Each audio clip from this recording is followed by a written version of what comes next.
So hi everyone, మన కళ్ళ ముందు అపార్ట్మెంట్ లో ఎవరైనా ఇల్లు కొంటారంటే ఆ డబ్బాలు మనకెందుకని చెప్పి చాలా మందిని అవహేళన చేసినాం. అనవసరమైన ఈ గోడ నాది కాదు, ఆ గోడ నాది కాదు అని చెప్పి ఏమేమో మాట్లాడుకొచ్చినాం. సో నా వెనకాల కనిపిస్తున్నాయి అన్ని కూడా చాలా డబ్బాలు ఉన్నాయి. మన వెనకాల కనిపించేటి అన్ని కూడా అంటే ఈ డబ్బాలలో మీకు ఫ్లాట్ కావాలంటే మీ డబ్బాలో ఉన్న డబ్బులు మొత్తం కూడా సరిపోయే పరిస్థితి లేదు. ఎక్కడ అనుకుంటున్నారా?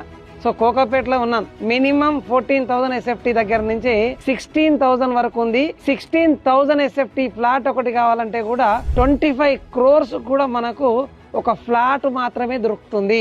That is called Kokapet. That is called magic of real estate in Hyderabad. So already ఇల్లు తీసుకున్న వాళ్ళందరికీ కూడా కంగ్రాచులేషన్. మీరు ఏ పని చేస్తున్నప్పుడైనా నలుగురు నవ్వినా పర్లేదు, కానీ జీవితం నవ్వుల పాలు కాకుండా ఉండాలంటే రియల్ ఎస్టేట్ లో ఇన్వెస్ట్మెంట్ చేయాల్సిందే. సో ఇల్లు అయిపోయింది కదా, నాకు ఇంకెందుకు అవసరం అనుకుంటే మీ భవిష్యత్తు అవసరాల కోసం, పిల్లల ఎడ్యుకేషన్ కోసం, పిల్లల మ్యారేజ్ కోసం మన ఇల్లు అయితే అమ్ముకోలేం కదా. మరి ఏం అమ్ముకోవాలి? మరి ఆ రోజుకి మనకు అవసరపడేది ఒకటి కావాలంటే మీకు ఇల్లున్నాక కూడా రియల్ ఎస్టేట్ లో ఓపెన్ ప్లాట్ లో ఇన్వెస్ట్మెంట్ చేయండి. సో ఎప్పుడైతే మీరు ఓపెన్ ప్లాట్ లో ఇన్వెస్ట్మెంట్ చేస్తారో దట్ ఈజ్ రియల్ అసెట్. మీరు ఇల్లున్నది మీ అవసరం కోసం ఉన్నది. మీరు అమ్మాలంటే ఇమ్మీడియట్ గా మళ్ళీ మార్కెట్లో నేమ్ పోతుంది ఏమో ఉద్దేశంతో అమ్మే పరిస్థితి కనిపించదు. ఏ అవసరానికైనా డబ్బు అవసరం పడాలంటే మీకు ఓపెన్ ప్లాట్ ఉన్నప్పుడు అమ్ముకోవడానికి ఈజీగా ఉంటుంది.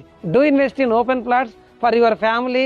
ఒకప్పుడు ఇవన్నీ కూడా ఓపెన్ ప్లాట్లే కదా, ఈ రోజు పెద్ద పెద్ద బిల్డింగ్స్ అయినాయి. సో మీరు ఈ రోజు ఓపెన్ ప్లాట్లు ఇక్కడే ఉంది అనుకున్నా పర్వాలేదు, కానీ మీరు ఎక్కడికైనా జీవితంలో పైకి వెళ్ళాలంటే ఖచ్చితంగా కిందున్న భూమిపై పెట్టుబడి పెట్టాలి. అంటే పెట్టుబడి పెరగాలంటే వేరే మార్గం లేదు.